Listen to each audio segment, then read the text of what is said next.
Late in the fall of 1926, when the slopes of Mount Marathon started to pitch, snowflakes by the bushel and sleet by the ton, the city of Seward a white shroud did become. With all the folks locked in from September to June, thriving on moose meat and dance fiddle tunes.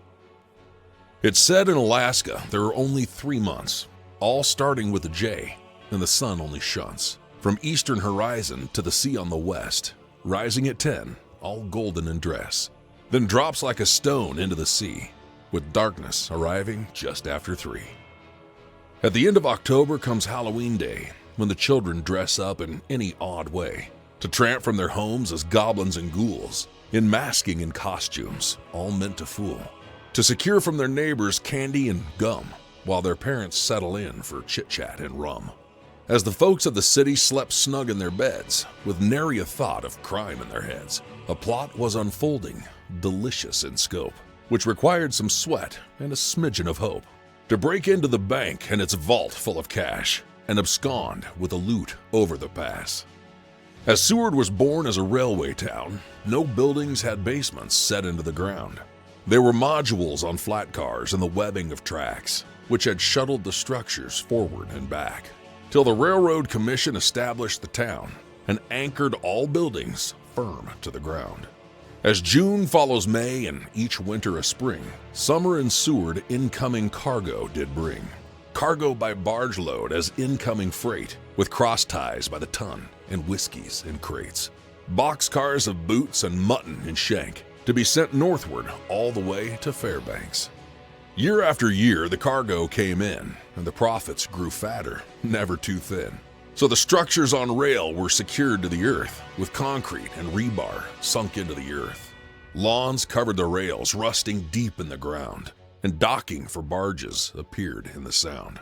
As the city grew richer, and so did the banks, transforming their vaults from abandoned planks to iron and steel with reinforced hinges, and hired armed guards who eschewed binges. So the burglars abandoned their vault robbery scheme, concentrating on the incoming gold stream. Everyone knew when the nuggets of gold would come down the rails with Doré Hole. From Fairbanks and boomtowns far to the north, where miners were thick as curdling cream henceforth, the booty would go cross town in a tank, from the boxcar in the station to the 5 city banks.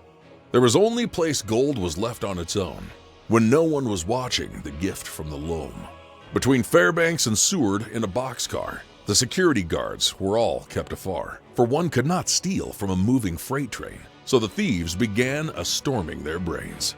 The scheme that was hatched was both clever and bold, as such was needed to steal a boxcar of gold. When the freight train came south from northern depots, it was often stalled by the mountain of snow, which covered the tracks coming over the pass, stalling the train until the storm passed. On the crest of the pass was a spur line left to rot, which at one time led to a mine long forgot, which in its day produced just enough gold to spur a stampede. Then, like a bunghole that quickly goes dry, the rush crashed to a halt when it was revealed the strike had been assault. But the rail tracks remained, so the cabal had a chance to switch the gold car before the train could advance. Down from the pass, covered with snow, to the city of Seward and the banks down below. The plan was so simple, surprising the four, was that no one had tried this before.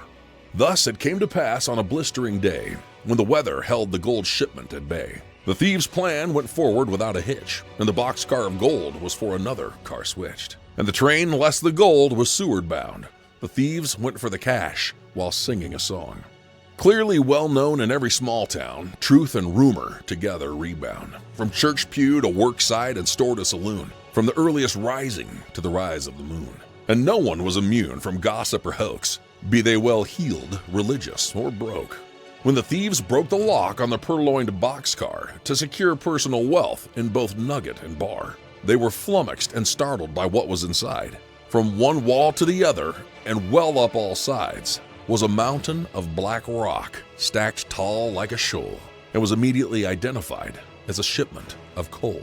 It was never revealed how the bankers did know the boxcar of gold would be stopped by the snow on the lip of the pass where bandits would snitch coal instead of gold, so the train pulled a switch, thus leaving the theft as the working of clowns and the butt of all jokes in Old Seward Town. Washington.